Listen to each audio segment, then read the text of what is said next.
Le Christ, il guérit quelqu'un qui était fou, aveugle et muet. Et normalement, les gens devraient être contents. Et pourtant, on va avoir deux parties des gens. Il y a des gens qui seront émerveillés, qui seront contents, et il y a d'autres gens qui vont critiquer. Et après, le Christ, il va dire un verset, il va dire « Tout royaume qui est divisé contre lui-même ne peut pas subsister. » C'est le verset qu'on va apprendre aujourd'hui. Tout royaume qui est divisé ne peut pas subsister. Tout royaume divisé ne peut pas subsister. Imaginez avec moi, il y a une équipe de foot, il y a des défenseurs, un gardien, des attaquants. Imaginez le gardien, tout ce qu'il veut, c'est mettre des buts. Et que l'attaquant, il ne veut plus faire de passes. Et que le défenseur, tout ce qu'il veut, c'est aller au goal. L'équipe, qu'est-ce qui va se passer? Elle va gagner ou elle ne va pas gagner? Elle va perdre. Et bien le Christ, il dit, c'est la même chose. Dans un royaume, si les gens ne sont pas d'accord, dans une famille, s'il y a une division, si dans l'église, dans un service, il n'y a pas d'accord, il y a une animosité, il n'y a pas d'amour, eh bien, ça ne peut pas fonctionner. Mais quand il y a division, il y en a un qui est content. À votre avis, c'est qui? C'est qui? C'est Satan, effectivement. Le seul qui peut être content de la division, c'est Satan. Parce que Satan, il est là pour diviser, pour perdre et pour faire périr, comme il dit dans Saint Jean. Alors que le Christ, lui, il nous promet une seule chose. Il nous promet que s'il y a de l'amour dans ce qu'on fait, s'il y a une unité, si on est unis et que chacun connaît la tâche qu'il doit faire, eh bien non seulement il sera avec nous, mais il va nous donner la force de réussir ce que nous entreprenons.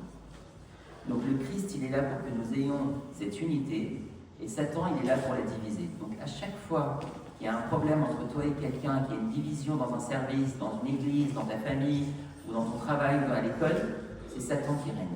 Et à chaque fois dans la famille où il y a l'unité, ou dans le service il y a l'amour, il y a une écoute, il y a une participation, il y a des discussions, le Christ est présent.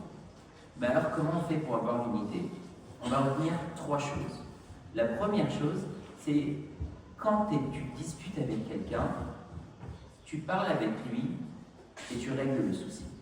Donc la première chose, c'est ne te fâche pas contre ton prochain. La première chose, c'est quoi? Ne te fâche pas contre ton prochain. Discute, parle, communique. Il ne faut pas qu'il y ait un froid entre toi et quelqu'un. Parce que dès qu'il y a un froid, dès qu'il y a « je te cause plus », eh bien c'est Satan qui règne, c'est Satan qui est content. Donc parle, discute et demande pardon si c'est toi qui as fauté. Donc la première chose, c'est ne te fâche pas. La deuxième chose, c'est dis une parole encourageante. La première chose, c'est ne te fâche pas.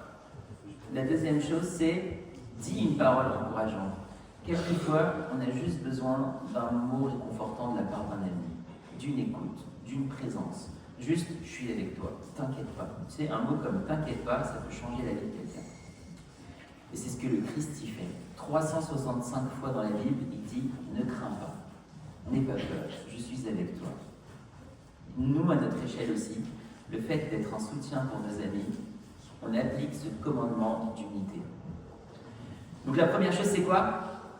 Ne te fâche pas. La deuxième chose, c'est quoi? Dis une parole encourageante. Et la troisième chose, et la plus importante, c'est de prier. Quand nous prions ensemble, c'est comme si on disait à Dieu, on est tous d'accord pour se parler. La prière, c'est ce qui fait que nous sommes unis. Et c'est pour ça qu'à un moment, une fois, le Christ, il a dit, si 2 ou 3 sont réunis en mon nom, je serai présent au milieu d'eux.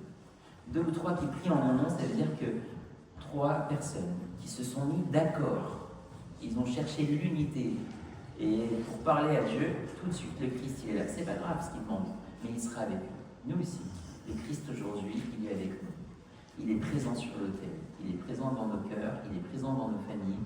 Il est présent dans notre service à partir du moment où on ne se fâche pas, on dit une parole encourageante et on prie tous ensemble.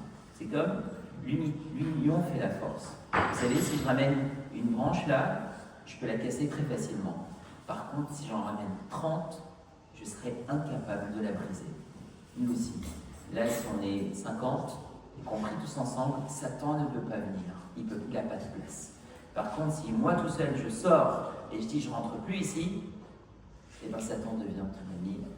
Donc les trois choses à faire, c'est quoi? Première chose, la deuxième chose, et la troisième chose, prions tous ensemble. Et le verset d'aujourd'hui, c'est quoi? Tout royaume divisé ne peut pas subsister. Une dernière fois, tout royaume divisé ne peut pas subsister. Gloire à Dieu éternellement. Amen.